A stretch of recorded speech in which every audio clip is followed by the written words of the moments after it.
introduce yourself now, if that's okay. Okay, yeah, that's fine. Yeah. Hello, everybody. I'm Ian. I work for Peninsula. I've been here since Noah was a lad, about 20 years. My normal role, if we introduce the word expert, okay, I'm not the expert, all right? He's actually here already, and that's David, yeah, right? So why am I doing any talking? I'm tasked with making what is potentially boring subjects slightly more interesting. So that's where I fit into this equation. So if you've got any questions, you need any further support, any advice, it'll be David that you go to. I've just done a webinar with one of David's colleagues, and we've just introduced a brand new process where they can ask questions via a sort of text system inside the program itself. Mandy, David, has got 74 questions. So she's going to be a bit busy. And then I literally bounced off that, and here I am. Right, off we go. Okay, so looking at what was obviously in the invite, one of the things that I just want to jump straight in there, because that was one of the biggest points on the invite list, was furlough. HMRC's new announcement, the 100% fines for obviously fraudulent claims and getting things wrong. So Ian, talk to me. What's changed with regards to furlough this time around? Okay, right. So I'm going to focus on one particular area. All right. Okay. So if I move down to here as we go along, sorry, because I've done the introductions there. Okay.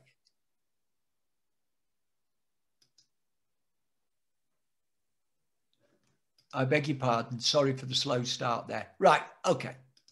So if I talk about the job retention scheme, yaga, yeah, we all know. What is it? Well, I'm going to scroll these slides, but there are two key points that I'm focusing on with regards to the fact of furlough.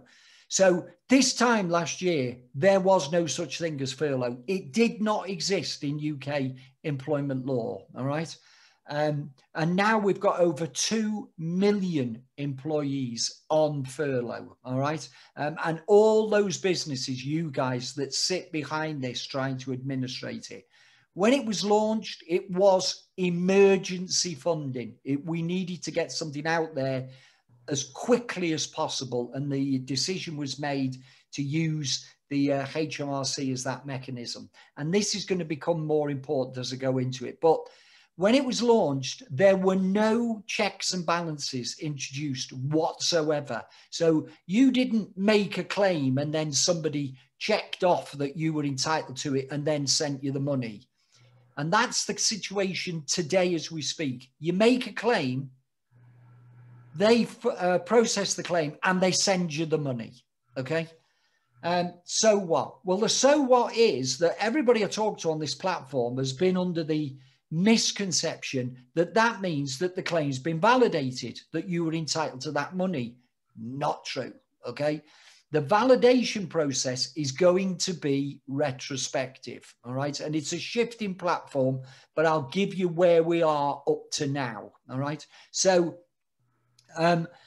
initially, you were told that you had to retain all of your records that support your claim for a minimum of 5 years from receipt of the payment, okay? So that's really important. Well, there wasn't clarification, there is now. It's 5 years from receipt of the payment. So, of course, we've been running on furlough for like 8-9 months. So this process is extending further and further and further, okay? So you must retain all of those records. The initial response from HMRC is that they were going to retrospectively validate some claims. It was an undefined percentage of the claims. And there were suggestions that they'd look at, you know, perhaps identifying different sectors that might have a problem or whatever, okay? Now, this situation is constantly evolving. I've been onto Google this morning.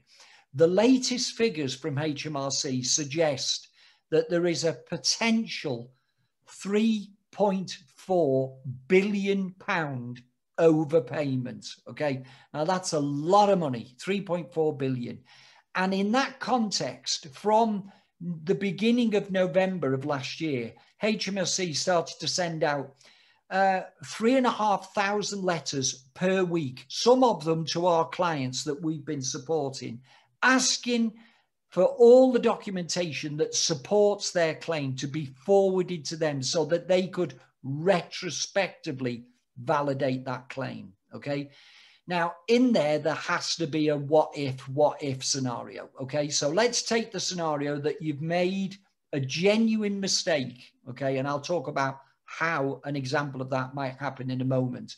But you've made a genuine mistake. If you identify that you've made a claim for monies that you may not be entitled to, for instance, the system has changed, and I'll give you another example of that in a moment, then as long as it's within 90 days of receipt of that payment, then you can simply notify HMRC that you've identified an error, you send them the money back, and that is the end of the story, okay? If you identify the mistake beyond the 90 days, then you will still send the money back, but there will be a judgment on that error, okay? And there will be a financial penalty attached to it, okay? So somebody likened it to me today to, not filling in your tax return on time, but it's not going to be a fixed penalty. It's going to be a percentage. So that percentage goes from 1 to, you will not be surprised, 100% of the error. So if you identified an error of £5,000, you may be paying back the £5,000 plus an additional sum up to and including an additional £5,000. Okay. So the vast majority of this 3.4 billion are clearly going to be organizations like you that I'm talking to who, the system's changed. They didn't realize the system has changed, and they've carried on claiming as they were before. All right. And now, retrospectively, they've identified a problem. And I don't know, none of us know how hard line HMRC are going to be, okay? I'm using the personal tax return as an example. If you're 1 day out on your personal tax return, it's £100, I think. Yeah, right? No if, buts, or maybes, you're paying it. That's it, yeah, right? So that's what I mean by hard line. How hard line retrospectively HMRC are going to be with this process, we do not know, okay? But I must tell you that there is a process. Now, with that in mind, HMRC have also, right, with the increasing levels of concern around that figure of 3.4 billion and rising, have also indicated that they may well validate all claims. Okay, that's a different picture altogether. And, I'm really trying to be really clear on what is the case. There is a penalty system. There is a 90-day threshold. Fact. Okay, they have been sending out 3,500 letters a week. Fact. All right. As to whether they're going to validate some or all of the claims over the next 5 years, we don't know. It's speculation. But I'm going to suggest to you guys that the bigger that figure, that 3.4 billion becomes, okay, the more likely more of us are to have to validate those claims. Yeah, right. Okay. So here's another interesting one. Okay. I wasn't aware of this. I had to check on it last week because I'd been off over the Christmas, New Year, the same as the rest of you. When we went back into another lockdown, a hard lockdown just after Christmas, I don't know why, but I kind of assumed that there was a new payroll cutoff date. There is no new payroll cutoff date. So I spoke to a delegate last week. It was a hairdressing salon. He's taken on 2 apprentices and he took them on in November. Okay. And the question was, can I furlough them? What's the answer, David? Fortunately not. No. Okay. And see that date, 30th of October, every day we get further and further and further away from that. Okay. And every day, depending on the situation, more and more people fall in the category that they just simply cannot be furloughed. Okay. So Be aware of that. Yeah, right. These things we've gone through before. We're well aware of them. Yeah, right. Okay. 7 consecutive calendar days is a common misconception. I phoned David and I said to him, great news. We need you back in the business on Monday. David comes in on Monday, all whatever, and we're used to it now, goes wrong. Wednesday night, you know, Nicola comes on and says, we're closing down again. You're shut from tonight. And I'm saying, oh, sorry, David. I don't need you now. No. Okay. When the initial system was set up under emergency funding, it was agreed that HMRC would administer 7-day claims only, or multiples of. Okay. So you can claim for 7 days, 14 days, 21 days, etc., etc., etc. You can't claim for 17. Okay. They'll only administrate 7-day blocks. So what? Well, if we've got somebody who's on flexible furlough, for instance, or they're on furlough and then they're not on furlough, if I send David home using that scenario, he goes home, I can't claim the furlough payment. I've got to pay him for the remaining 2 or 3 days.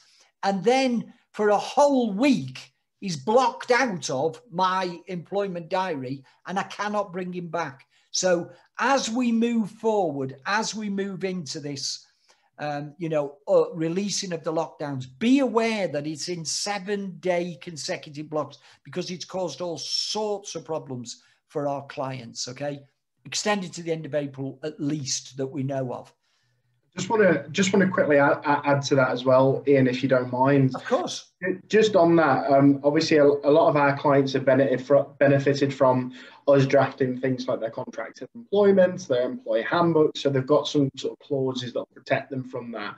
Obviously conscious that not everyone will have it, but within the contracts, a shortage of work clause, a layoff clause. So if you ever do get caught out by that at all, or you can't return to the normal hours that you were doing before once furlough ends, you've still got an opportunity now to update your policies and procedures to have that. Because, Claire, I'm going to use you as an example. I hope you don't mind. But if she's got an office of 5 staff and they're all working full time, it's a recruitment company. People might not be recruiting as much as they were sort of pre-lockdown. So, now that the furlough scheme isn't available, rather than looking at redundancy straight away, because Claire believes that it will get to a level which is back to pre-lockdown, she has the option to look at short-time work into temporary reduced hours, to slowly build up back to where it was, rather than going full hog with everybody. But to do that, you do need to have that clause within your contract. So again, if you haven't, you can speak to me at the end about it. Sorry, Ian. No.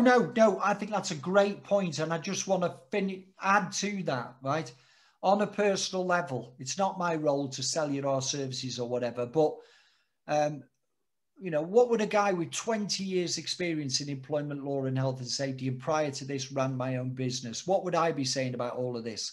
Bluntly, do not reopen your business, right, if we're coming to the end of the furlough process without that shortage of work policy in place. Because otherwise, if you need to send people home, you will be paying them. It's as simple as that. And the system's there, all right? So you can see on the screen there, claim deadlines. Arthur, hang on, Ian. Arthur, go on, sorry. I presume that you are assuming that the mistake is made by the employer, and that the employer is doing the calculations. Yeah. What about if you're using your professional chartered accountant to do your books? Oh, good question. I'll wing it a bit for you, Arthur. All right. I assume that if they're doing that for you as part of a kind of payroll bureau process, there's some kind of indemnity in place. Yeah. Professional indemnity. So it's not my responsibility anymore. Oh, listen, wait a minute. I may be sued by HMRC. Sure, I have a counterclaim against the accountant. Right. So let's use your scenario, sued by HMRC, Arthur. Right. Okay. If HMRC investigate and they are putting a penalty in place, the penalty is against the organisation, not the professional body that supported them. You would have to seek recompense retrospectively for it. Yeah. Okay.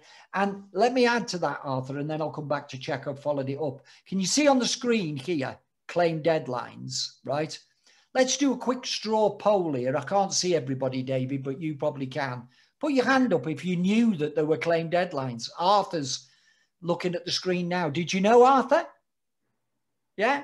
Everybody? Right, okay, because this is the number one potential risk that people didn't realise that there were claim deadlines. So to give you a real example, I need to make a claim and I submit that claim and it's for January's furlough and I submit it on the 21st of February. What will happen to that claim? David, will I be paid or not paid? Not paid. Paid. All right, okay. See? Thanks. Sorry, tricked you. Okay? Remember, there's no validation in the process. So if I make a claim for January on or after the 15th of February, I will receive the money, right? But retrospectively, I'm not entitled to that money. Can you see what I mean? So there's one area. And here's one other thing. You know, we've had so many changes in this. When furlough started, okay, let me have a look. You could claim notice pay, all right? So if you were making somebody redundant or they resigned and you were paying them notice pay, garden leave or whatever, because it formed part of your payroll, you could claim that notice pay or at least 80% of it, all right? And as from the 1st of November, you've not been able to do that anymore. But how many organizations have realized that that change has taken place and have again made a claim that subsequently may not be validated? So I'm sorry to over-egg this, all right? But you've got to understand the process. Once you do, it becomes simple, right? Just because I make a claim and I get paid doesn't mean that that claim is valid. You've got to retrospectively do this, yeah, right, okay? And the one other point on furlough, and then I'll move back to the screen, David, is Nicola Sturgeon says, we're moving into lockdown, close your businesses, move everybody onto furlough. And that's what you all did, isn't it? Yeah. Did anybody say in that announcement, oh, by the way, you're making a temporary change to their contractual terms, or sending everybody to work from home? Did you know that you're making a temporary change in the contractual terms and that actually you need their agreement to do so? Now, the majority of people I speak to on these platforms did not know that and have not done that, okay? It is important that you do that retrospectively. Let's say 99% of your employees eventually return to the workplace. They're delighted to be back in the workplace and there's no problem and we all move on. There's 1% that might say, I don't want to come back to the workplace, or I don't want to work for you anymore. And there's an area of opportunity there for them, okay? Because you've actually breached their contractual terms. So that's, I know it might not seem important, but what you have to, guys, have to remember, or what you have to contextualize, is that you're sitting in your businesses, working on your businesses. People like David and I sit in a fast track mechanism with 40,000 businesses, okay? So what I'm talking to you about now isn't something that may happen. It's something we've been dealing with for months or weeks, okay? So they're all things that we already know you may encounter. So there you go, David. I will stop sharing now. And where are we? Linda, I've seen your question in the chat box, and Andrew's just coming in the back of it. And I just want to reconfirm. Yeah. Yes. Yes. That although it's paid, it is potential that it can that it will be clawed back. And in addition, I know you may have missed it, Linda, for joining, but there is a penalty of between 1 to 100% applied to it as well. And it sounds really strange, this, but because of the amount of furlough claims that have been processed by HMRC for all the businesses across the UK, imagine the manpower that would be required to check all of those claims. There are some initial checks that they can do electronically, like making sure that you're not making up staff because you needed to put in the national insurance numbers and things like that. But down to like hours and other things, there's very little that they're doing initially, but retrospectively, that's where they're going to make a more in-depth look at these claims. So yes, it is something that they will do retrospectively, and they set out from the very beginning.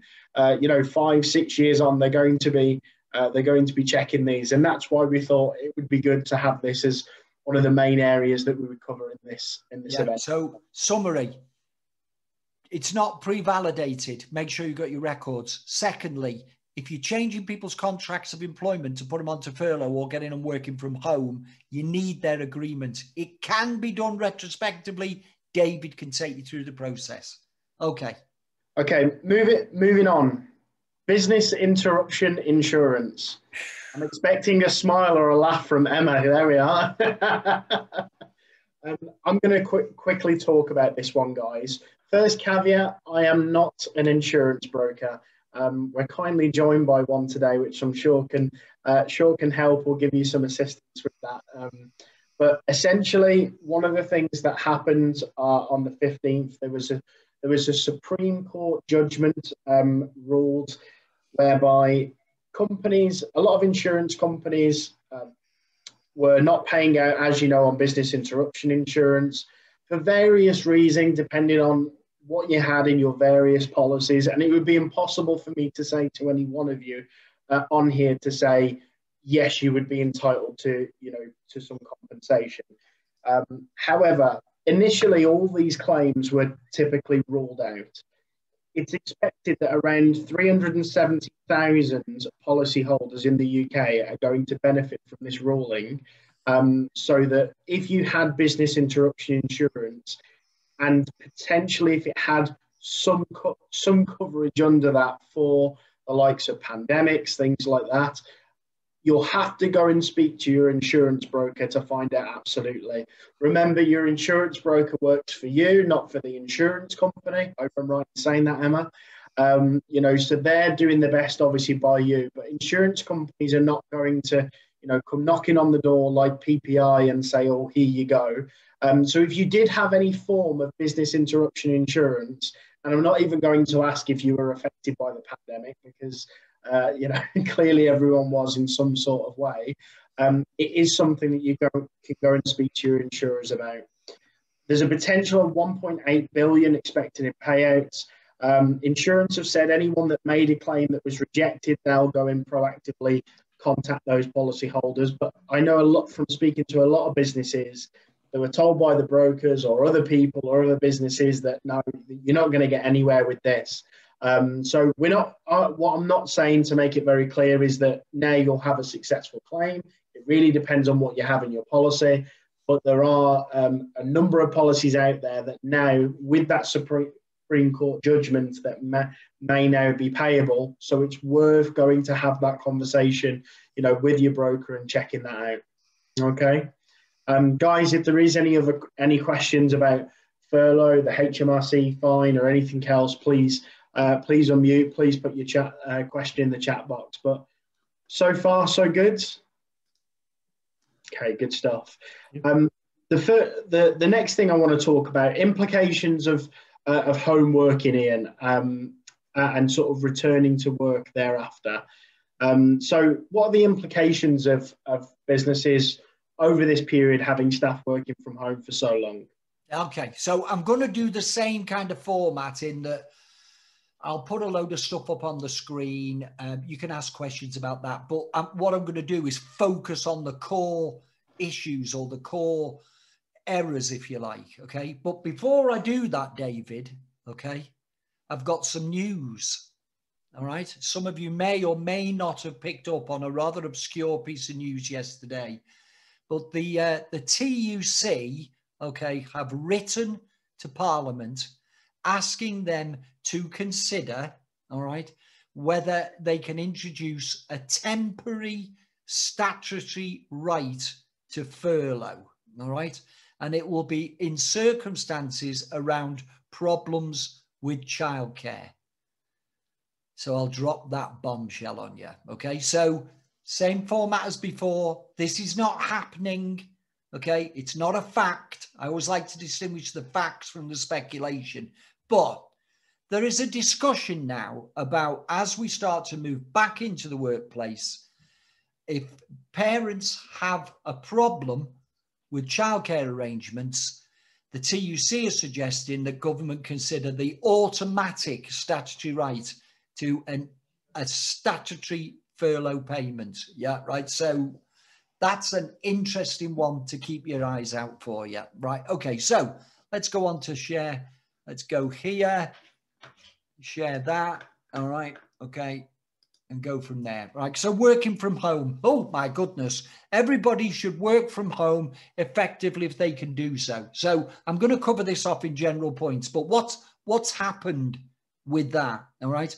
Well, you're all aware that we've had new variants of the coronavirus, and that has resulted in, you know, a sad record.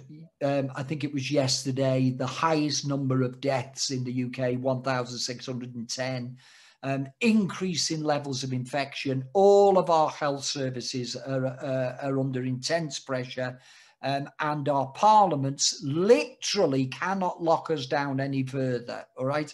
But sitting inside that little group are some businesses who have defined themselves as essential workers and require their staff to work in an office, okay, and not to work from home, all right? Because before they gave us guidance, as long as they can work effectively from home, then they should do so. Yeah, right, okay.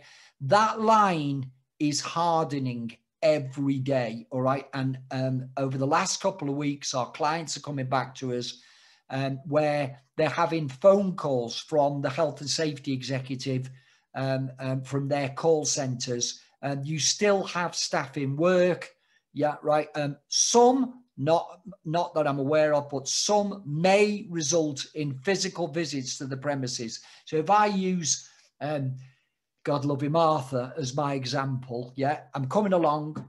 Arthur, I made an appointment. I come to your business. I say, right, Arthur, I'm a health and safety executive. I can see that you've got staff working in the office, social distancing, cleansing and everything. Fantastic. Brilliant. Yeah, love it. Why are they here? Okay. And you're going to have to justify that they can't work from home, that they have to work in the workplace. An obvious example is a fast food restaurant, okay, who can only do click and collect now. Their staff clearly have to be in the premises to prepare the food. That's an obvious example. But if you're in that area where you think you're okay to have staff in work, all right, but you're not entirely sure, have a conversation with David. We've got lots and lots of background information on that. So the alternative to that is that we sent everybody home, okay? In doing so, sorry to reiterate, but to make that point, did you make a temporary change to their contract of employment? Did you get their agreement to do so? Yeah, right, okay. And then when it comes to working from home, the same requirements for health and safety apply as they do in the workplace. So the way I've been sort of defining this is, David works for me in my office in Glasgow. All sorts of restrictions have come in. I am complying with those instructions. David, you are now working from home, which in effect is entirely what you're in at the moment, isn't it? Yeah? Yeah. Yeah, okay. Listen to what I just said. He was working in an office. Now he is working from home. It's the same. So the same health and safety provisions apply, right? Now I can see, Arthur there say, what the hell, what's he talking about? What are we doing, getting a clipboard and a pen and going around doing risk? We're not even allowed to go to people's houses. Yeah, right, okay. No. What you've got to do is supply people with the ability to carry out those risk assessments from their own homes, okay? Now, I am talking to you as business owners. I'm taking that hard line here, all right, okay? You're assuming that people are working safely. You're assuming that they're compliant, for instance, with GDPR regulations and things like that, but you can't actually manage it. So what we do is we put together a simple risk assessment. They complete the risk assessment, which in itself makes them aware of making sure they've got the right necessary working station, they've got no trip hazards, they're complying with working time regulations, they're making sure that they've got the right light for the screen and taking the right number of breaks, things like this. So what your employee is going to do is get the checklist that they go tick, tick, tick, tick, tick, tick, tick, tick, tick. They then forward that to you, okay? And in essence, they're making a legal declaration that A, they know how to comply and work safely, and B, they will work safely. So in essence, you are offsetting to the greatest degree your responsibilities for health and safety with regards to people working in their homes. Now that sorry, risk can I ask you a assessment. question? Pardon? Can I ask a very quick question Absolutely. in regards to what you're talking there? And initially I was actually thinking, when you were talking about working from home, and I was thinking, does that mean that, for example, you know, if you're in a commercial office, everything's got to be pat tested for insurance purposes as well? And I was initially thinking, well, does that mean that your house items that you're using during the working time for your work stuff needs to be pat tested? But then when you put up that slide there and you're talking about the workstations, let's say, for example, you've got an employee working from home, yeah, and they don't have a computer desk and chair, so they're sitting at their dining room table, let's just say, and they're happy to do that. Yeah. But all of a sudden, 9 months, 10 months down the line, they've got back or neck problems. Are we as the employees to blame for that? No, right. Now, this is a fabulous question, all right? So what I was going to say to you was, when you send the risk assessment out, you send it out with clear instructions that they're to answer honestly and truthfully. And if there are any issues identified from the risk assessments with regards to being able to work safely, okay, then they should raise them with you. Now, let's use your example of a dining room table and a chair that doesn't allow them to change their posture and things like that. Yeah, right. Now, forgive me, I'm going to be facetious for a moment. No problem at all. Go online, order a £1,000 desk and a £200 chair and get them shipped out to them. Clearly not. It's not possible to do. And they might not want all this stuff in their house. So you're only ever measured for compliance on what's reasonably practicable. So it's not reasonably practicable to be sending everybody new desks and chairs. So what can I do? Well, as a simple solution, you could say, you're going to have to take more regular breaks. Do you see what I mean? If it's not ideal, then perhaps you could work for half an hour and take a 5-minute break, you know, so that you can walk around and et cetera, right? So you come up with what is reasonably practicable as a solution, and you make sure that you've got clear and effective communication. I said at the beginning of this part, I'm not going to apologize for being hardline business owners. Yeah. We are offsetting all of this responsibility, accountability, reportability to our employees. Okay. And then there's a final declaration when they sign it to say, this is an honest picture of my compliance. I will comply. And if anything at all changes, I will notify you so that we can go back and look at what is reasonably practicable to be able to achieve. Yeah, right. Okay. So I spoke to a guy last week on this platform and he said to me, well, I've got a great one for you. Yeah, right. It's always fun because people, I think they try to find a question you can't answer. He said, I've got a member of staff with young children. She works at her kitchen table, but at 4:30, she has to work upstairs because she's doing all these Zoom meetings and the kids are running around downstairs. So she sits on the bed. What can I do? All right.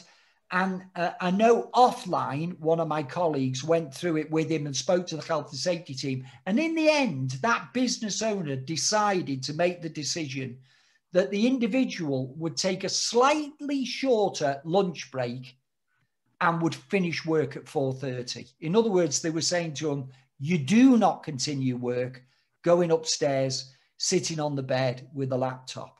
Now let's expand that scenario.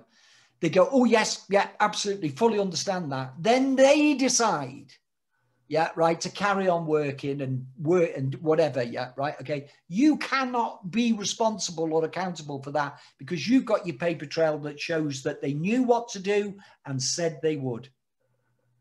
Does that answer your question? Yes? He's gone. He didn't answer. Does that answer the question? Sorry, were you aiming at me? Yes. Yes. Yeah. Yes. Sorry. I thought that was. I thought you were opening. Yes. Sorry. I was reading the that's chat all right. there. So just park the slide for a minute, okay? In fact, look, let me get there. Wait a minute. Let me go there. Right. Yeah. This is what you've got to remember with health and safety, okay? It is not that you're removing all risk. It is not that it's going to be 100% safe. It is that you simply need to demonstrate that you identified risk and did everything reasonably practicable to minimize that risk, okay? And most of these solutions around home working are that simple. It's, well, I can only work till 4:30 and then I have to go upstairs and all that. And a lot of employers are just going, well, I tell you what, start half an hour earlier, okay, and finish at 4:30 and that's it, we're done, because we can't, we can't have you doing that, but whatever it is, yeah, right? Ian? Yes? What are the consequences of an employer not doing this? You are legally liable and responsible in the home. If they have an accident in the home and you haven't carried out this process, you are 100% liable. Fact. Okay. To give you, to put that into context, I normally travel 30 to 40,000 miles a year, staying in hotels and staying in conference centers and things like that. Yeah. Right. Okay. From the nanosecond I leave my house until the nanosecond I return, Peninsula are responsible for my health and safety. So, for instance, they don't book me into a flipping B&B if they don't know that they've got all the health and safety provisions in place yet, right? I'm not stopping in 5-star luxury either, I might remind you, yeah, right, okay? But they will use, for instance, a Premier Inn because they know that they comply, yeah, right? And then there's all sorts of rules around my safety. So, I am reminded that I shouldn't be wandering around Liverpool city centre at 11:30 at night with my company laptop, that. Now, I know it all sounds common sense and a bit stupid, yeah, right, okay, but what are employers doing? They're not wasting the time. Do you know what they're doing? They're offsetting their responsibility, and in doing so, keeping staff as safe as they possibly can. Great. Just to add to that, given that we employ over 1,400 employees in the UK, so our responsibilities as an employer, varies to obviously a lot of smaller employers as well. But I'm going to move on from that because we won't get through the rest of the agenda if we don't. We talked about implications of home working. One thing that we're finding at the moment on the advice line, what we're getting called up about a lot, especially as we came out of the last lockdown, was returning to work. Okay, people sometimes being very anxious coming back to the workplace. Even some people wanting to stay working from home. They've liked the idea over the last 12 months or so, working from home. Where do you stand as an employer when somebody says, do you know what, I'm quite happy where I am. I feel like I'm working quite effectively. Ian, what's the answer? Right, okay, so we go there. So what if an employee refuses to return to work? Now, we have been dealing with this for over 6 months, okay? So please don't sit there and think it won't happen, all right? Because I can pretty much assure you, to varying degrees, you are going to be having these conversations, okay? So what's the reasons for them refusing to return to the workplace? Well, it might be that, do you know what? I don't want to commute to Manchester city centre anymore, because as far as I'm concerned, I can work pretty well from home. Yeah. And so I don't need to be in an office environment. So I'm turning it round on you now, Andrew, and I'm getting you to justify why I have to come back into the workplace. Now, Andrew will say, well, your contract of employment says you work here. Do you remember? I can't remember whether it's this group. We talked about implied terms. It doesn't matter. what it says in the contract. It's what's happening in reality, custom and practice. And staff have been home for months now. So unless you gave them formal notice of a temporary contractual change, which is the point I made earlier under furlough, they're now legally entitled to work from home, and you're coming at it from the other angle. Okay, so that's why it was important to retrospectively ensure people that they knew that their change of workplace was temporary. On top of that, it could be, you know, childcare arrangements. It could be a partner's. That these are all examples I've been dealing with, but they don't want to return to the workplace, and they can't give you a valid reason other than they'd really rather not, and they'd really rather work from home now. Okay. They might come back at you and say, I don't want to come back because of the risk of infection. Okay. Now, what I'm going to talk about, forgive me, I've avoided jargon so far, is a rather obscure piece of legislation under the Employment Rights Act called Section 44. Okay. So last week, the teachers' unions approached Parliament and advised their members, right, that under Section 44 of the Employment Rights Act, okay, if they believe that in returning to work they are at risk, you know, under health and safety, and obviously in this case, risk of infection, then they have the statutory and legal right to refuse to return to the workplace and are entitled to be paid. Okay. When they put this act together, nobody ever imagined a global pandemic, but this is just part of the teachers' union's response. So you may find an employee coming and saying, I'm not coming back on the grounds of health and safety. You need to understand that they have the statutory right to refuse to return to the workplace. Now, how do I get around that? Well, forgive the advert, but we have been issuing all of our clients with a COVID-19 certificate, which shows that we have checked and ensured that their workplace is safe under COVID-19. So all that our client has to do is waive that response at the employee and say, look, Claire, understand, quite rightly you might be concerned, but the good news is I'll send you a copy of the certificate. You need to return to the workplace. We are COVID secure. Yeah. And that's it. That's the solution. So this is, you know, I mean, if you're a sado like me and are interested in employment law, this is huge, this potentially, yeah, right? Because we've been dealing for months with staff who go, do you know what? I'm all right. I don't want to travel 40,000 miles a year and be out the house. That's me, by the way, 4 or 5 days a week. I think I'm doing all right here. But the business says, no, we need you back in the workplace. So rather than use, you know, some kind of emotional or irrational reason for, oh, can't you please change my contract or the way you work? They're coming back with health and safety concerns. COVID certificate sorted. Now let's talk about your return to the workplace. I'm sorry if I come across as, you know, heartless or whatever, but I'm just talking to business owners. I haven't got time to deal with all the other stuff. Yeah, right. You need to get people back in your workplace. And by the way, Boris Johnson, yeah, don't go boo-boo. First night when he said, you remember where were you when Elvis died? The first night he said, stay at home, protect the NHS. I remember him saying, life will never be the same again. All right.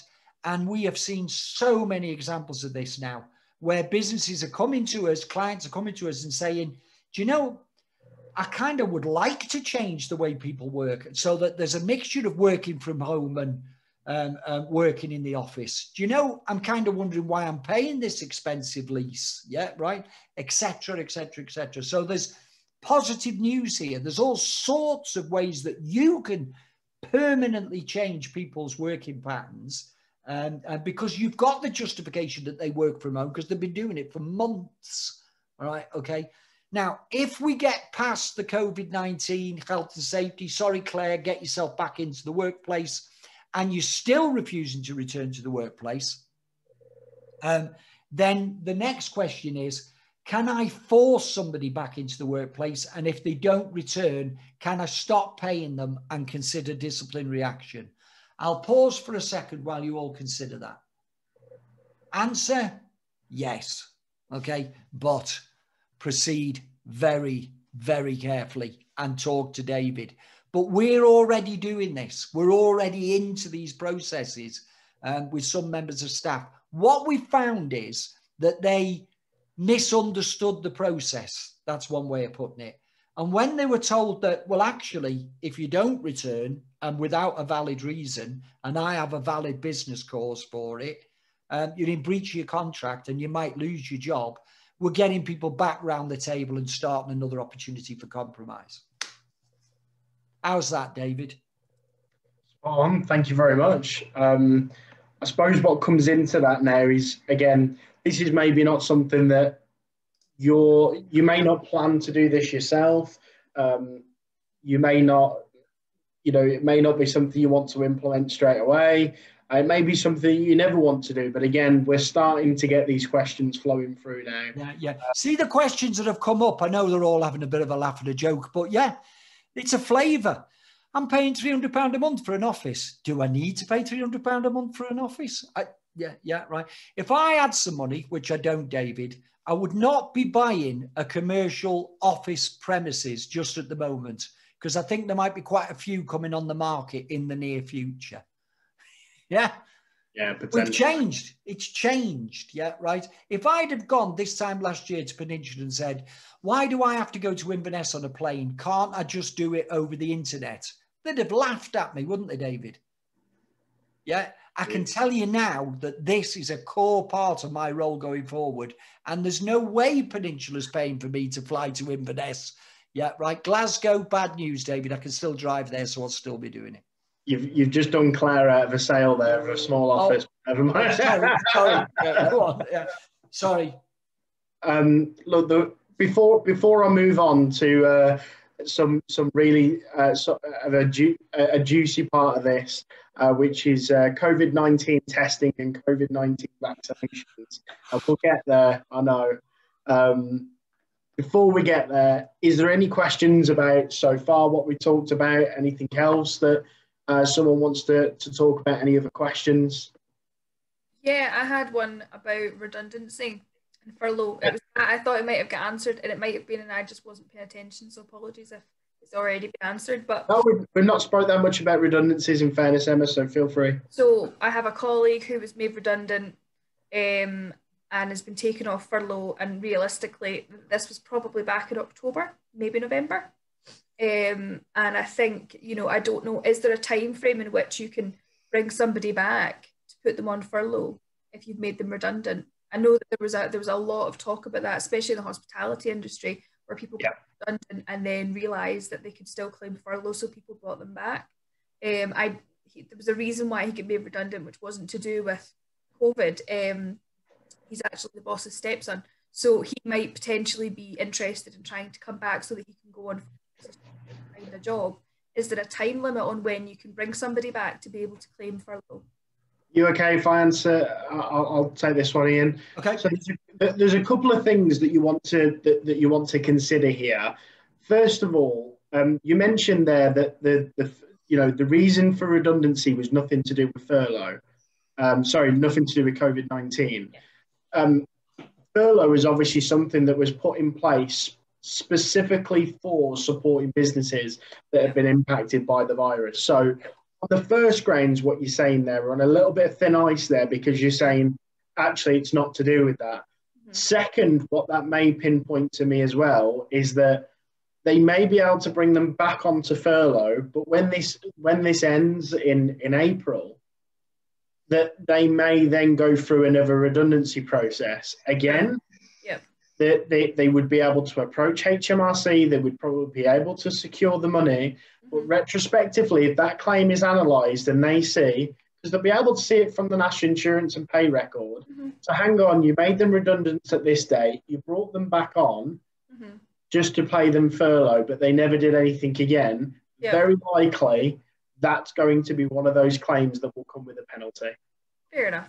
Okay, so if you've made somebody redundant on the basis of that, you know, you've got some good. Let's say you're a seasonal business, and in October you thought, I can't keep paying somebody, you know, the contributions that HMRC are asking for, you know, national insurance and everything else. But now with the new announcement, could you take people on that have been made redundant? Yes, that's always been the case. But on the basis that they've got a job to return to thereafter, there's going to be, obviously, ears are going to prick up when they look at a claim that's redundancy, furlough, and then straight redundancy again. Does that make sense? Yeah, his job was to look after the building. And of course, we classed as the FCA, we are essential workers. However, we've made the decision on this lockdown to all work from home to try and protect everybody.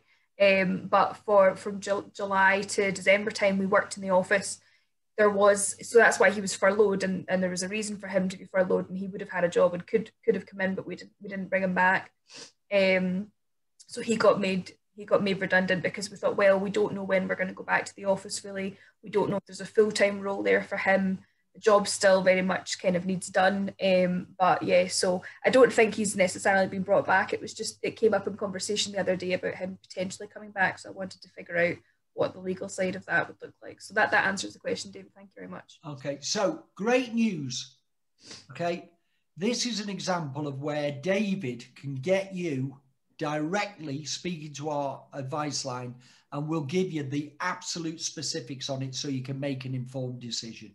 Yep. All right. That's the kind of thing that we can do for you. Absolutely no problem with that at all. Okay. Okay. Any others before we move on? No. Okay, no problem. Apologies, Claire, we've done you out of the office, but we can find someone else for you. Okay, I know this is a controversial subject. Okay, and me and Ian have spoken about it before we started this. We're not going to get into a conversation about to take the vaccine, to not take the vaccine, etc., or to take tests, to not take tests, all the rest of it that we see out at the moment. But just you purely looking at it from an employment law point of view, what legislation is there at the moment and what we're likely going to see. So, Ian, a lot of companies at the moment, I've been asked a couple of times this week. First of all, they want to implement testing into the workplace as a precaution to ensure that they're COVID secure. It's something that we as a Peninsula group have actually started doing at all of our sites across the UK as well. On top of that, we're now starting to, the vaccination is starting to roll out. That's going to have some impacts on some industries sooner than others. But somebody has asked me last week, well, if I come back to work and one of my colleagues refuses, where do we stand? Does everyone need to be vaccinated or not for it to work? There's a lot of confusion in around the vaccine as it stands, and I think myself and Ian will first and foremost admit and concede we are, we don't work for Pfizer or anyone else. We're not COVID-19 vaccination specialists, but from an employment law point of view, Ian, where do we stand? Okay, so. Let's break that down, and I know we're short of time. Let's talk about the testing first of all. And David and I role played this morning so that we could get our heads around this. Yeah, right. David said to me, "Well, if I introduce testing into my workplace, can I insist that everybody has a test?" I pause. Answer: yes. Okay, unless they have some kind of religious exemption or perhaps a philosophical exemption. And if you want to relate to that, think about some people who don't wear masks in, for instance, supermarkets because they have a religious right not to, or whatever. Those are the people we're talking about, but they are few and far between. Why can I insist on testing? Because it will be part of my health and safety policy, and it will be part of my efforts to reduce risk in the workplace. See where we're going with this one, Andrew? reasonably practicable to be able to do so. Yeah, right. Okay. So I can insist that if somebody refuses to take that test and they don't have a valid reason why not, as long as I've incorporated it within my policies, then yep, I can move to a more formal process. Okay. That we've done already with businesses. We've introduced it in Peninsula. No problem. Now let's get to the thorny world of vaccinations. Okay, now I did say to you, with over 40,000 clients, we're dealing with stuff that you're going to deal with in the future. And I hope I'm right in saying, I think this is where most people that come on these sessions benefit from it. You know, well, what are we dealing with in the future? Well, you can talk to David and Ian who are already dealing with it. So let's give the example of care homes, all right, and for the elderly.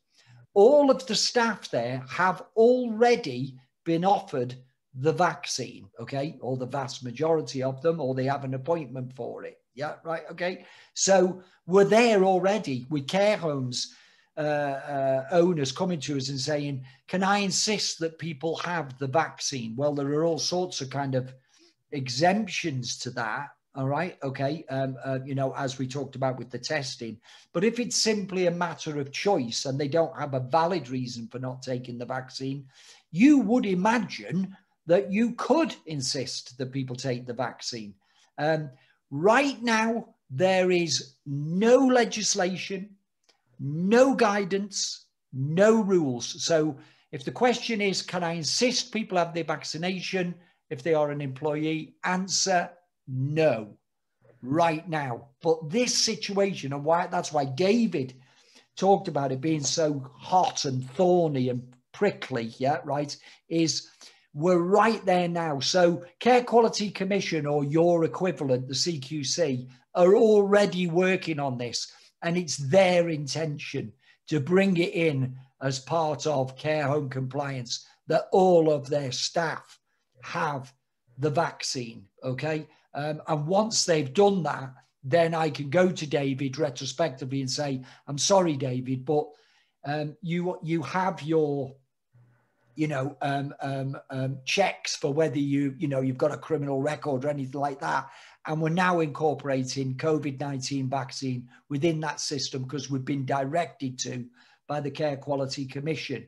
If you refuse to do that, then we're back to unreasonable refusal to accept a business request, and we can move straight down a formal disciplinary position, right? That's going to be pretty easy for care homes. But what about the rest of us? Yeah, right. Okay. How are we going to be able to do it?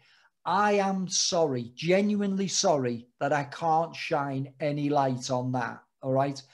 Other than to say to you, right now, you cannot insist that people take the vaccine. And if they come into the workplace, are you exposed from a health and safety point of view? No, because people who've taken the vaccine or not taken the vaccine can equally bring the infection into your workplace. All right. So no, you cannot insist on that. If I speculate, will that be hardened and will it become more clear? Absolutely, because it's critical when we're moving towards April and, you know, lots of people have been vaccinated and whatever, you know, we've got something in place. So watch this space with that one. So that was really about, you'll need to be aware, but do not insist that people take a vaccine because you're straight into the realms of discrimination. Now, that wasn't much of an answer, was it, David? Do you know what? I think given the circumstance that we're in, like you say, there's not a lot of legislation. There's no legislation about it at the moment. The reason why I brought it up, because there's no sort of answer, is because I'm currently being asked this question at the moment. This is what we're getting asked on the advice line. So I didn't want it to be something that we avoid. I just wanted it to be something that we cover off and give you a definitive answer on it as well. The way that I'm going, I just want to welcome Paul. How you doing? You okay? And I know you've caught sort of the last end of this.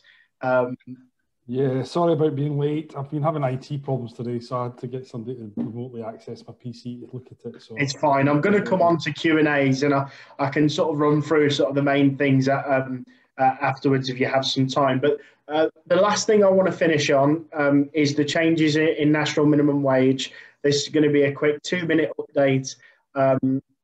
David, keep talking. No problem. Yeah, keep talking while I find the slide. Yeah, that's no all right. problem. There you go. The national minimum wage and the national living wage changes. Now, every year, as you know, there's a slight increase. There's a slight increase in this, in the national minimum and the national living wage every single year. One of the key differences that they're doing this year is that they're lowering the age bracket of the national living wage. Now, currently, who knows what age you have to be to earn the national living wage? Anyone know? Unmute, shout it out, don't be shy. 21. 21. 21? Oh no, it's 25. 25. 25. I had to think about that. I know what recruitment. 25. I know Ian's going to bring up the slide and show you the different ones shortly. You still don't. There you go. He asks and I deliver. There we are. So the national living wage, it was for everybody aged over the age of 25. From April, it's going to be for everybody aged 23 and over. Okay, so again, make sure that when it comes in this March, do a quick check of obviously your employees. If you have any staff, aged 22 and over that they might be turning 23, it means that it might take a bit of a jump if they're not already over this amount. As it is.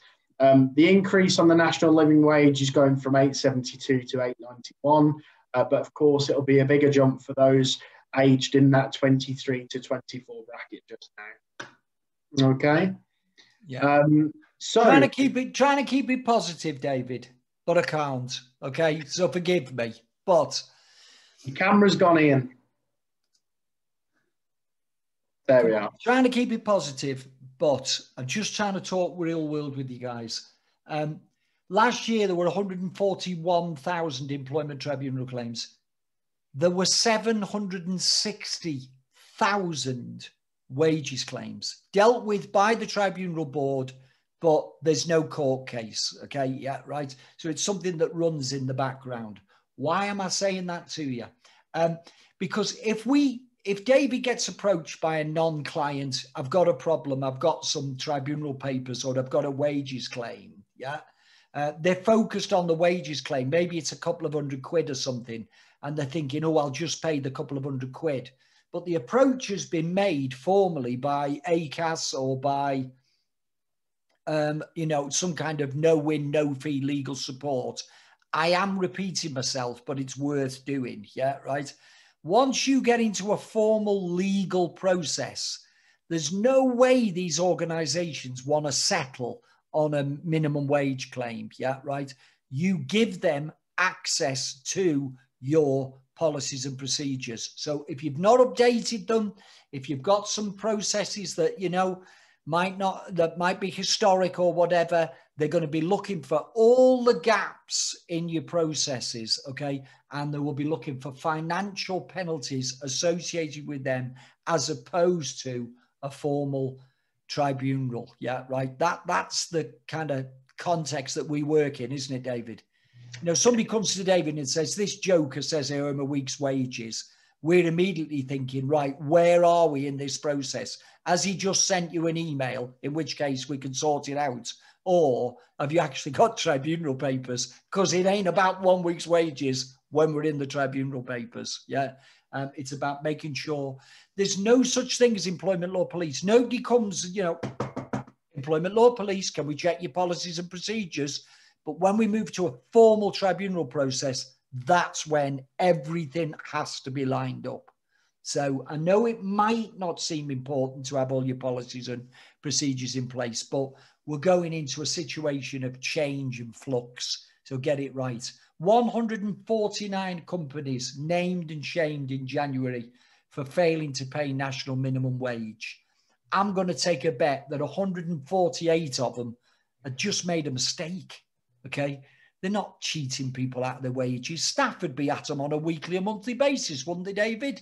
hang on a minute, it's £9.30 times 38 times. I haven't got my money. That doesn't happen. Okay, it's errors that cause these situations. Go on, sorry. No, you're absolutely right. Like deductions from pay, we spoke about it earlier for uniforms, different things. So look, there can be lots of different things, and like you say, I speak to so many business owners, especially of late, that comes to me when they've got that claim, when they've got that problem. The reason we're putting on events like this, and it's been kindly organised and hosted alongside Paula of Influential Minds, is that we're trying to let people know in advance. You can go and correct it yourself. Make sure that from a proactive basis that you've got everything in place that you need. Look, I'm going to bring today, obviously, now to a close. I just want to thank everyone for coming along. I know a couple of people didn't manage to get on at the start. We have recorded this session, so Paula's going to be sending those out. I know a lot of you know Paula, but for those who have registered that don't, Paula Wingate is an absolutely awesome business coach, first and foremost. She's been helping a lot of businesses during this difficult period of the last 12 months thrive in a very difficult environment. She's been giving people lots of different tips and tricks through Facebook groups and other sessions that she's been hosting. So, Paula, if you don't mind, I know that everyone knows your details anyway, but if you could pop your details in the chat and even give us a quick hello, because I know you've been, your camera's been up. Yeah, I put my camera off so I can study what you're telling me, keep my focus. But just want to say a big hello and thank you everyone for coming, because one of my passions is helping business owners thrive. And there's no reason why you can't thrive in this market. So, and it's just a great big thank you for David and Ian coming along and helping us understand the legislations and what the trips are out there at the minute and how to duck those trips so we can make sure we don't pay back things that we should be paying back to the government, but that's a different thing anyway. I'm all against the government at the minute, but that's a total different background. But I want you all thriving, and that's why I focus it like that way. Yep. I'm going to send everybody an email today, thanking them for coming. You can get back in touch with me if you do have any further questions. Look, guys, one of the few things that I do as a follow-up is I can review things like contracts of employment.